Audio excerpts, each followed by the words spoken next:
오늘 우리가 함께 나눌 하나님의 말씀은 에베소서 1장입니다. 에베소서 1장 1절에서부터 6절까지 말씀 가지고 같이 나누겠습니다.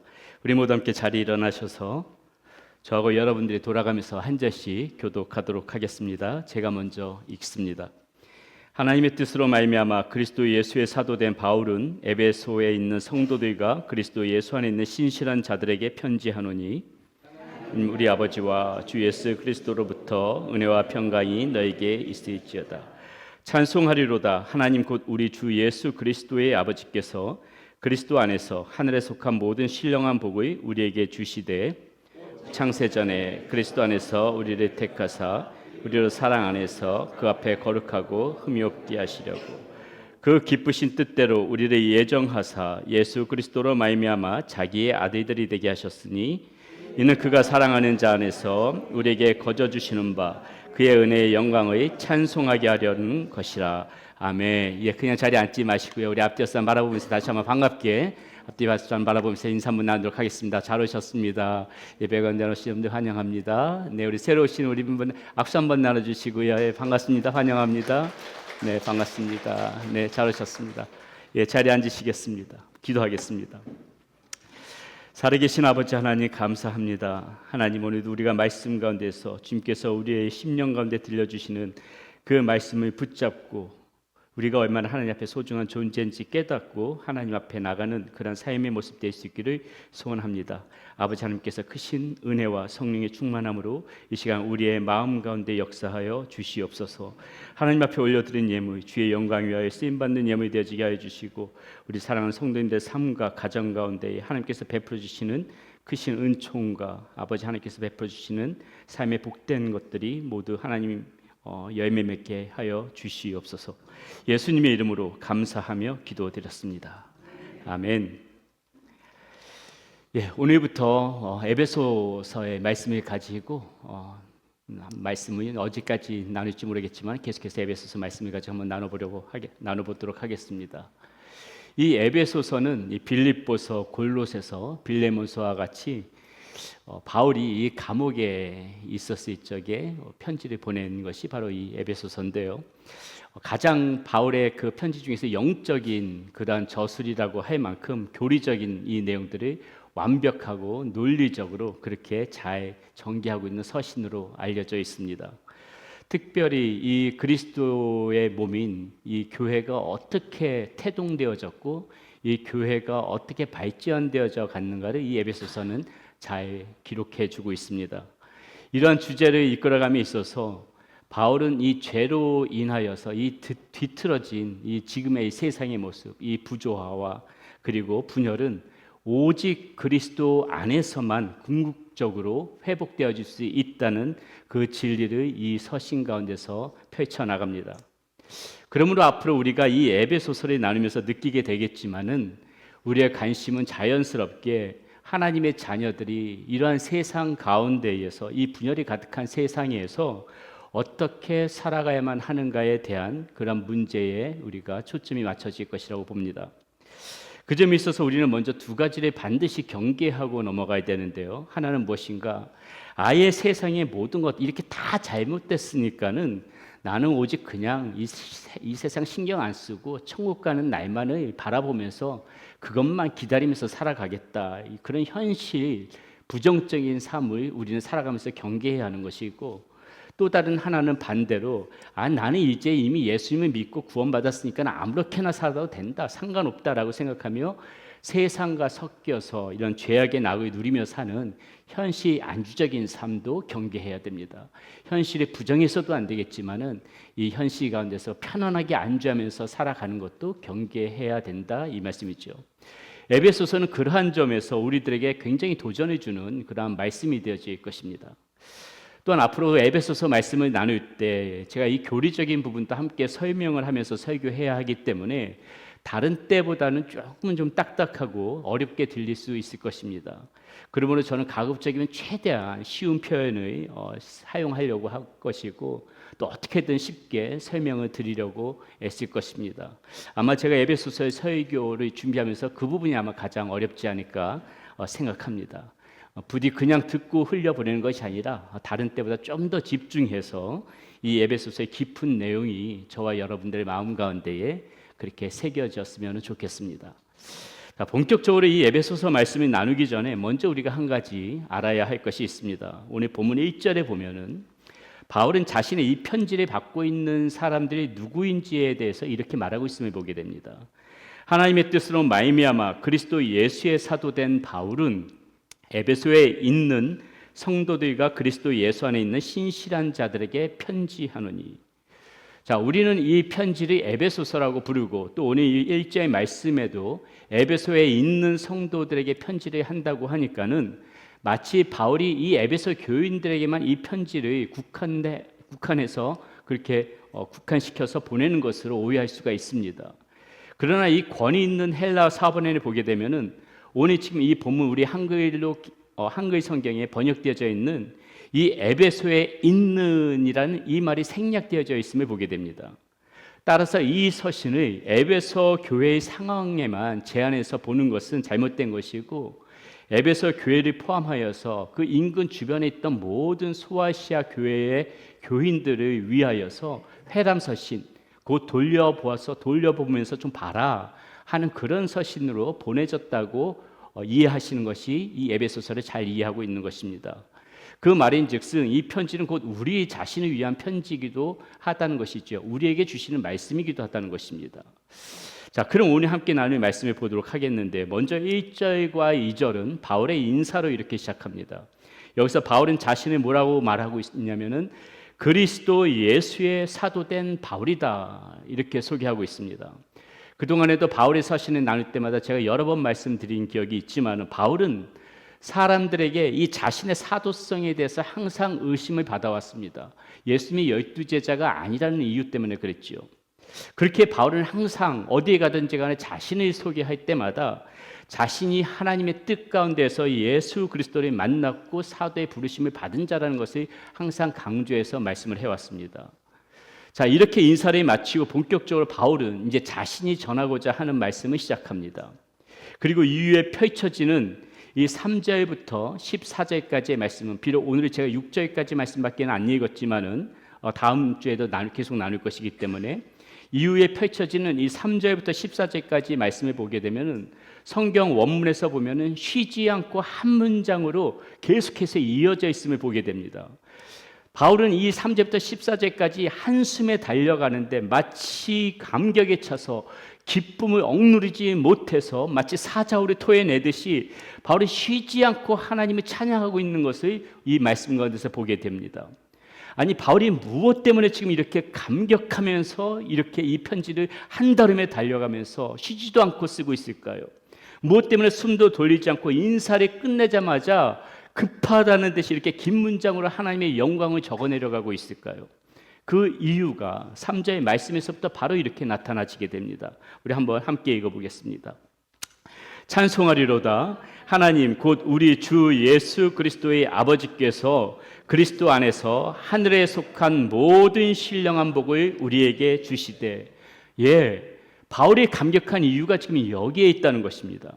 바로 하나님께서 하늘의 신령한 복을 우리에게 주셨기 때문이다. 지금 이것 때문에 바울은 지금 너무나도 감격에 차서 이렇게 하나님의 영광을 지금 쉬지도 않고 이야기하고 있는 것입니다. 이때 신령한 복으로 사용된 원어 단어를 찾아보니까 푸뉴마티코스라는 단어인데 이 뜻이 무엇인가? 성령과 관계되는, 성령께 속한이라는 의미를 가지고 있습니다. 따라서 여기서 말씀하시고 있는 신령한 복이란 무엇인가? 성령께서 주시는 모든 삶과 우리의 모든 삶과 관계되고 있다는 것을 가리키는 것입니다.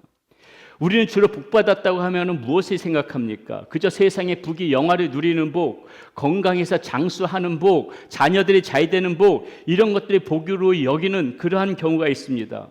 물론 세상에서 잘 되는 것 복입니다. 하나님께서 주시는 복이고 저는 여러분들이 그런 것들 다 누리기를 원합니다.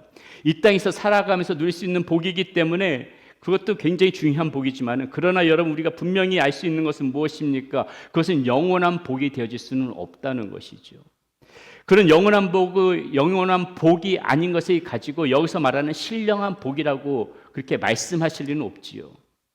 그러므로 여기서 말하는 복은 무엇인가? 성령께서 우리가 이 세상에서 살아가면서 마땅히 해야 할 일, 갈 길을 인도해 주시는 가운데 하나님과 화목할 때만 누리게 되어지는 그러한 복이 영원한 복이다. 지금 여기서 사도 바울은 이야기해 주고 있는 것입니다. 자, 그리고 그런 복을 누가 누릴 수 있는가? 사도 바울은 지금 뭐라고 말씀하고 있습니까? 바로 그리스도를 믿는 모든 자가 누릴 수 있다. 이렇게 말씀하고 있어요. 그리스도를 믿는 모든 자만이 하나님과 화목함을 가질 수 있기 때문에 그렇습니다. 그래서 3절에서 강조하고 있는 것도 무엇입니까? In Christ, 바로 예수 그리스도 안에서 누릴 수 있는 복이다. 예수 그리스도 안에서만 누릴 수 있는 복이다. 3절뿐만이 아니라요, 3절부터 14절까지 말씀을 쭉 보시게 되면은 이 바울이 그리스도 안에서 그리스도로 말미암아라는 이 말을 얼마나 많이 사용하고 있냐면은 그 짧은 구절 안에 무려 11번이나 이 말을 쓰고 있어요. 그리스도 안에서 그리스도로 말미암아. 그만큼 중요하다는 것입니다. 우리가 받는 모든 하늘의 신령한 복은 곧 그리스도께 속하였다는 것을 가르쳐주고 있다는 것이에요. 그리스도 안에 있는 자들만이 누릴 수 있는 그런 복이라는 것입니다. 자, 그렇다면 우리는 궁금하지 않을 수 없습니다. 과연 여기서 지금 사도 바울이 말하고 있는 그리스도 안에서 누릴 수 있다는 이 하늘의 신령한 복은 무엇인가? 제가 이번 주와 다음 주에 걸쳐서 이제 그 부분을 나눠보겠다는 것이에요. 자, 첫 번째 무엇인가? 하나님께서 우리를 선택해 주신 복이다. 여러분, 이게 복이라는 거 믿으십니까? 하나님께서 우리를 선택해 주신 복이다. 4절 말씀입니다. 한번 쉬운 성경으로 보겠습니다. 함께 읽어보겠습니다. 하나님께서는 이 세상이 창조되기 전 그리스도의 사랑 안에서 우리를 흠없는 거룩한 백성으로 선택하셨습니다. 선택하셨습니다. 선택하셨습니다. 아멘. 짧은 문장이지만 굉장히 중요한 의미가 이 말씀 가운데 담겨 있는 것입니다. 이 말씀이 의미하는 바가 무엇일까요? 우리가 예수님을 따르려고 마음을 정하기도 전에 성부 하나님께서 이미도 우리들을 택정하셨다는 것입니다. 선택해 주셨다는 것이. 우리는 내가 예수님을 믿기로 결정하고 그렇게 결정하였기 때문에 하나님께서 나를 자녀로 삼아주신 줄 그렇게 압니다. 그러나 그것이 아니라는 것이에요. 놀라운 것은 이미도 하나님께서는 저와 여러분들 구원하시기로 이미도 작정하셨고 나를 선택하셨으며 이제 때가 되어져서 우리가 예수님을 믿게 되어졌다는 것이. 여러분, 생각해 보면은요, 하나님의 이 선택이라는 것이 참으로 기묘합니다. 여러분, 우리는 누군가를 선택한다 할 때 이 선택을 어떻게 합니까? 예를 들어서 대통령을 뽑는다, 국회의원을 뽑는다 할 때 어떻게 선택해요? 후보자의 공약을 보지요. 그리고 저 사람이 어떤 사람인가, 사람의 됨됨이를 다 보고 내가 뽑을 만한 사람인가, 선택할 만한 사람인가, 그렇게 결정을 합니다. 그런데 지금 하나님께서는 우리를 어떻게 선택하신 거예요? 우리 한 사람 한 사람 그런 이모저모 시험해보고서 선택하신 것입니까? 아니요. 만약에 그렇게 시험해서 선택했다면 저와 여러분들 중에서 과연 몇 분이나 선택을 받을 수 있었을까요? 우리의 외모를 보고 나서입니까? 외모를 보고 선택하셨다 하면 여기서 외모를 보면 다 될 것 같아요. 다 되실 것 같아요. 예, 외모를 보고 선택한 거 아니죠. 우리 어떤 충성 맹세를 듣고 선택하신 것입니까? 우리 어떤 능력을 보고 선택하신 것이에요? 우리에 대한 하나님의 선택은 오늘 말씀해 보니까 이 세상이 창조되어지기 전부터라고 말씀하고 있어요. 오늘 말씀에서는 우리에게 그렇게 들려주고 있어요. 이 말씀은 뭐예요? 어떤 조건도 없었다는 것입니다. 어떤 심사도 없었다는 것이에요. 아무런 조건 없이 어떤 그런 심사도 없이 우리들을 선택해 주셨다는 것입니다. 물론 우리는 그 과정을 알 수가 없습니다. 그것이 어떻게 가능한지도 알 수 없어요. 하나님께서 왜 그런 결정을 했는지도 우리는 모릅니다. 성경은 그렇다고만 말씀해 주실 뿐이지 그런 일들이 어떻게 이루어져 갔는지 그 과정을 자세히 말씀해 주시지 않아요. 성경에서 그러니까 우린 잘 몰라요. 성경에서 그렇다고만 하니까는 그런 줄 아는 것이지. 만물을 창조하셨던 하나님께서 하셨던 이 일들을 한낱 우리 인간의 지혜로 그걸 어떻게 다 헤아릴 수가 있냔 말이에요. 불가능한 일이에요. 예수님께서도 하나님의 이 선택하심을 들어서 복음을 가르쳐 주신 말씀이 있습니다. 요한복음 6장 37절인데요. 예수님께서는 이렇게 말씀하셨습니다. 아버지께서 내게 주시는 자는 다 내게로 올 것이요 내게 오는 자는 내가 결코 내쫓지 아니하리라. 아버지께서 내게 주시는 자라고 말씀하고 있습니다. 여기서 예수님은 하나님께서 먼저 선택하셔서 자신에게 오도록 하시지 않았다면 누구도 구원받을 수 없는 것이라고 가르쳐 주시는 것이에요. 그럼에도 하나님의 이 선택하심을 받아들이기 힘들어하는 사람들은 하나님께서는 누군가는 구원에 이르도록 선택하시고 누군가는 선택하지 않으셨다는 이 가르침에 대하여 적어도 두 가지 의문점을 제기합니다. 그 사람들은 뭐라고 말하는가? 첫째, 하나님의 선택은 우리의 복음 전도를 약화시켰다고 주장해요. 하나님께서 누군가를 선택하셨다면은 아니 반드시 구원하실 텐데 그렇다면 우리가 왜 전도할 필요가 있겠냐고 그렇게 의문을 제기합니다. 또 하나는 무엇인가? 하나님의 선택은 우리의 경건한 모습을 약화시킬 수밖에 없다고 말합니다.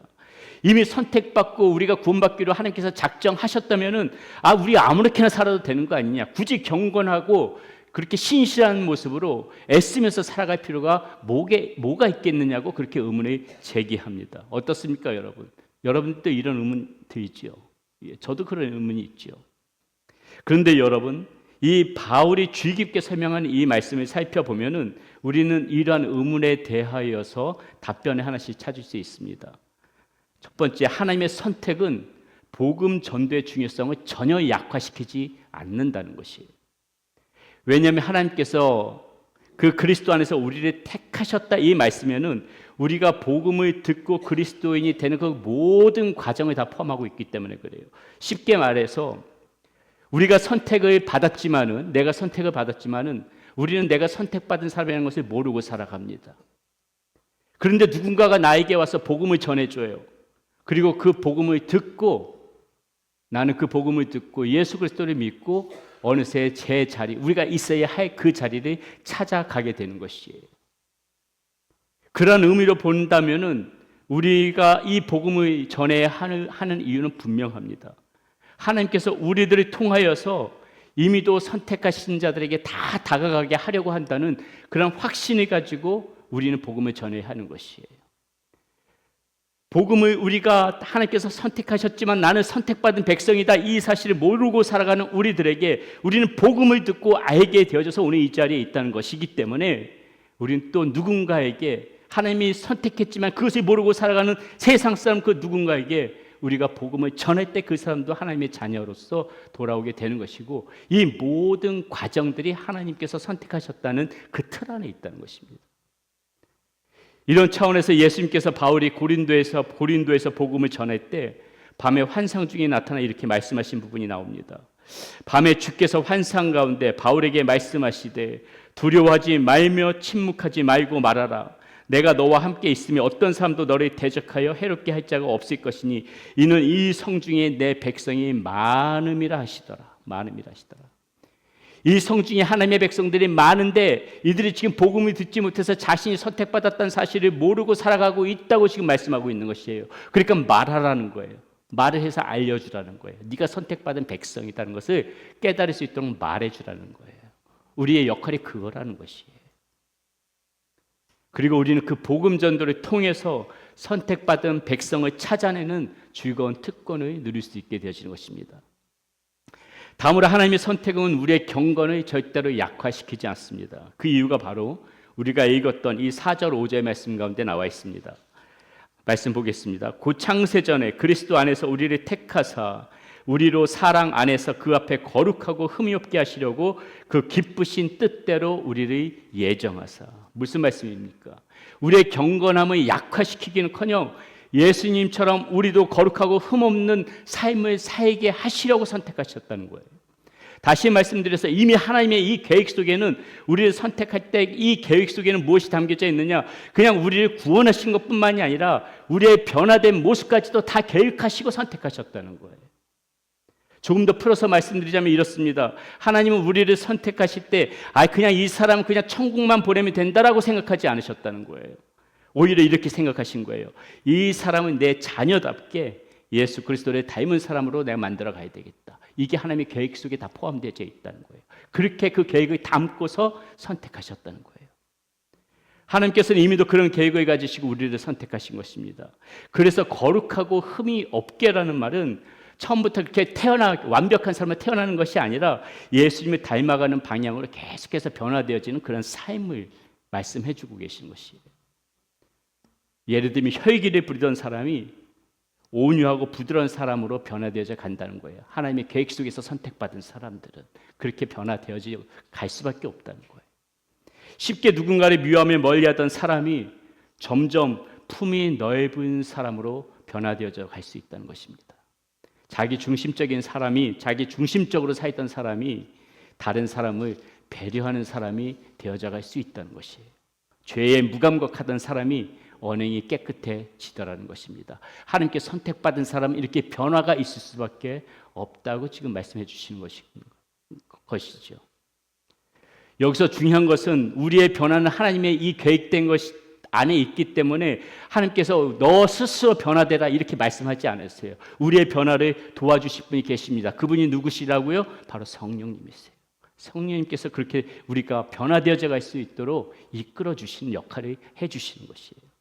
그래서 우리는 이렇게 이해할 수 있습니다. 넘어져도 끝이 아니라 하나님께서 다시 이렇게 세워주실 것이다. 내가 연약하고 부족해도 하나님은 절대로 나를 포기하지 않으실 것이다.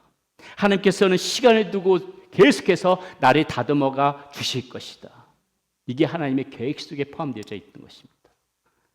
마치 거친 돌을 깎아서 아름다운 작품을 만드는 것처럼 하나님께서는 지금도 저와 여러분의 삶을 그렇게 만들어가고 계심을 믿으시기를 바라겠습니다. 두 번째 신령한 복은 무엇을 말하는가? 하나님 아버지 자녀됨의 복이다. 자녀됨의 복이다. 5절의 하반절과 6절에서 사도 바울은 대단히 중요한 사실을 언급하고 있습니다. 이는 본문의 결론이라고도 할 수 있는 부분인데요. 먼저 그 내용을 다시 한번 쉬운 성경으로 보도록 하겠습니다. 또한 그때부터 예수 그리스도를 통해 우리를 자녀 삼으시기로 작정하셨습니다. 하나님께서는 이 일을 바라시고 또 기뻐하셨습니다. 놀라운 은혜를 내려주신 하나님께 찬양을 드립니다. 하나님께서는 아무 대가를 바라지 않으시고 은혜를 베풀어 주셔서 사랑하는 아들 독생자 예수 그리스도를 우리에게 보내주셨던 것입니다. 사도 바울이 지금 무엇을 말하고 있는 것입니까? 앞서 하나님께서는 우리들을 선택해 주셨다고 말씀하셨습니다. 그런데 여기서 한 가지 의문이 있죠. 하나님께서 무엇을 위해 우리를 선택하셨냐는 것입니다. 목적이 무엇이냐는 것입니다. 편하게 부리기 위한 종으로 선택할 수도 있었습니다. 그저 일을 부려먹기 위한 일꾼으로 우리들을 선택하실 수도 있는 문제였습니다. 그런데 하나님께서는 어떻게 하셨어요? 믿을 수 없는 그런 관대한 사랑으로 그리스도 안에서 우리를 선택해서 거듭나게 하셨을 뿐만이 아니라 하나님의 자녀로 입양하셨다고 말씀하고 있는 거예요. 그냥 선택만 한 것이 아니라 자녀로 삼아주셨다고 말씀하고 있는 거예요. 6절에서는 그것을 가리켜서 하나님께서는 아무 대가도 바라지 않으시고 그런 은혜를 베풀어 주셨다고 말씀해 주고 있습니다. 이것이 바로 사도 바울이 이 본문에서 말씀하고 싶어하는 요지예요. 이것 때문에 지금 바울은 너무나도 기뻐서 지금 뛰고 있는 것이고 찬양하지 않고는 견딜 수가 없다는 것입니다. 바로 이것 때문에 그런 거예요. 앞서도 말씀드렸듯이 세상에서의 선택은 대부분 다 조건적입니다. 능력이 있거나 쓸모가 있기 때문에 선택받지만은 자녀됨은 전혀 다른 차원의 이야기예요. 자녀는 조건이나 자격이 아니라 존재 자체로 사랑받는 그 존재가 자녀 아니겠습니까? 하나님께서 우리를 자녀 삼으셨다는 것은 사랑받는 그냥 그 존재로 품으셨다는 것이에요. 이 사실을 깨닫는다면은 무엇이에요? 우리의 정체성이 완전히 달라지지요. 세상은 끊임없이 너는 무엇을 할 수 있느냐 이렇게 묻지만은, 그리고 나 역시도 나 스스로도 부족함을 느끼지만은 하나님께서는 그런 것과 상관없이 너는 내 아들이다, 너는 내 딸이다 이렇게 지금 말씀하고 계시는 거예요. 내 아들과 내 딸, 그냥 그 존재만으로도 사랑스러운 것이지 우리가 무엇을 할 수 있어서 사랑스러운 존재가 아니라는 거예요. 이게 여기서 말씀하시는 자녀됨의 복이 바로 이 부분이에요. 내가 뭐 뛰어나서 내가 뭐 대단한 존재라서 사랑받는 존재가 아니라 아들이기 때문에, 딸이기 때문에, 내가 자녀 삼아 주셨기 때문에 그 존재만으로도 하나님은 저와 여러분이 너무나도 사랑스럽다고 말씀해 주시고 있는 것입니다. 이거야말로 비교할 수 없는 신령한 복이라는 것이에요. 그런 하나님의 자녀가 되었다는 것은 무엇을 의미하는 것일까요? 단지 호칭을 넘어서 우리의 이 삶이 달라지는 것이죠. 우리는 이제 아버지의 이 보호하심과 인도하심 속에서 살아갑니다. 어미가 마치 그 새끼를 날개로 덮어서 모든 위험으로부터 이렇게 보호하듯이 우리는 하나님 아버지의 그 날개 아래 거하면서 이제 살아갈 수 있는 존재가 되어졌다는 것을 의미하는 거예요. 미래가 불확실하고 마음 한구석에 늘 떨리는 그 순간에 손을 내밀면 그 손을 붙잡아 주실 아버지가 우리 가운데 계시다는 것입니다.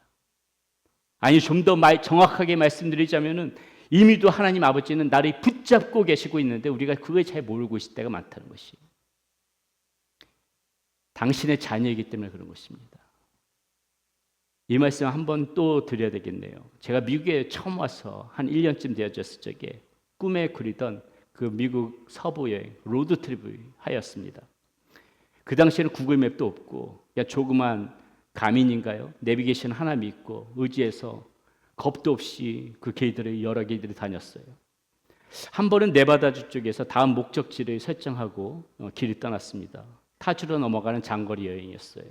다음 목적지까지 10시간이 넘는 그런 거리였고 이곳저곳 다 보다가 오후 5시쯤에 길을 떠났는데 제 생각에는 어떤 생각을 했는가, 가다가 보니까 중간에 인도 많이 나타나고 호텔도 많이 나타나니까는 어느 정도 가다가 그런 거 나타나면은 묵어야 되겠다 생각하고 길을 떠났어요. 내비게이션이 가르쳐 주는 길은 왕복 2차선만 나 있는 좌우에 아무것도 없는 그런 광야 가운데 뻥 뚫린 그런 길이었습니다. 그 길로 딱 들어서서 운전하는데 그렇게 신이 날 수가 없어요. 한국에서 드라마나 영화에 보면 먼지 풀풀 날리면서 그런 게 달리는 장면이 있지 않습니까? 이거구나. 내가 한국에서 그렇게 꿈에 그리던 그런 장면이 이 장면이구나. 라디오에 무슨 음악을 틀었을까요? 컨트리 음악. 어울리잖아요. 컨트리 음악을 크게 틀어놓고 신이 나서 그 길을 달려가고 있었어요. 그래, 이게 미국이지. 사막길이라 그런지 어느덧 어둑어둑해지는 것 같더니 금세 캄캄해지더라고요. 여전히 길에는 아무것도 없었습니다. 심지어 그 끝없이 펼쳐진 좁은 길에 달리는 차는 제 차 하나밖에 없더라고요. 어느 정도 시간이 지나니까는 제 차 하나만 달려가는데 나타나는 도시도 없고 지나다니는 차도 없고 계속 광야길만 이어지니까 갑자기 무서운 생각이 드는 거예요. 한번 그런 마음이 들어오니까 온갖 생각이 다 떠오르더군요. 어느덧 편안하게 등받이에 기대서 운전하던 저는 바짝 몸을 세우고 핸들을 잡았던 손에는 땀이 힘이 들어가고 등에는 식은땀이 나고 저는 너무 겁이 나서 벌벌벌벌 떨면서 운전을 하는데 제 뒷자리에 앉아있는 아이들은 어떨까요? 아이들은 너무도 태평한 겁니다. 주변의 상황이 어떻든지 아무런 상관이 없다는 듯이 시종이니까 떠들고 웃고 장난치고 그러고만 있는 거예요. 저는 아빠는 앞에서 무서워 죽겠는데. 여러분, 아이들은 지금 왜 이 위기를 감지하지 못할까요? 왜 이 위기를 걱정하지 않을까요? 왜 무서워하지 않을까요? 이 아이들은. 이유는 단 하나죠. 지금 운전대를 누가 잡고 있기 때문에. 아빠가 잡고 있기 때문에. 이 운전대를 아빠가 잡고 있기 때문에. 자신들을 지켜주는 아빠가 자기들은 절대 위험에 빠뜨리지 않을 것이라고 믿고 있기 때문에 아이들은 지금 아무런 걱정 없이 태평스럽게 뛰어놀고 장난치고 웃고 그러고 있는 거예요. 여러분, 이게 아버지와 자녀의 관계 아니겠습니까? 나를 지키는 분, 나를 보호하시는 분, 내 인생의 키를 주시고 내 앞에서 운전해 가시는 분이 나에게 지금 있다는 사실. 바로 이것이 저와 여러분에게 주어지는 그런 하늘의 신령한 복이라는 것입니다. 여러분이 여러분 스스로 살아가고 있다고 생각하십니까? 예수 그리스도를 믿는 자에게는 나는 깨닫지 못하고 나는 알지 못하지만은 내가 예수 그리스도를 믿는 순간에 내 인생의 길을 하나님께서 지고 가시는 거예요. 내가 잘나서 살아가는 게 아닙니다.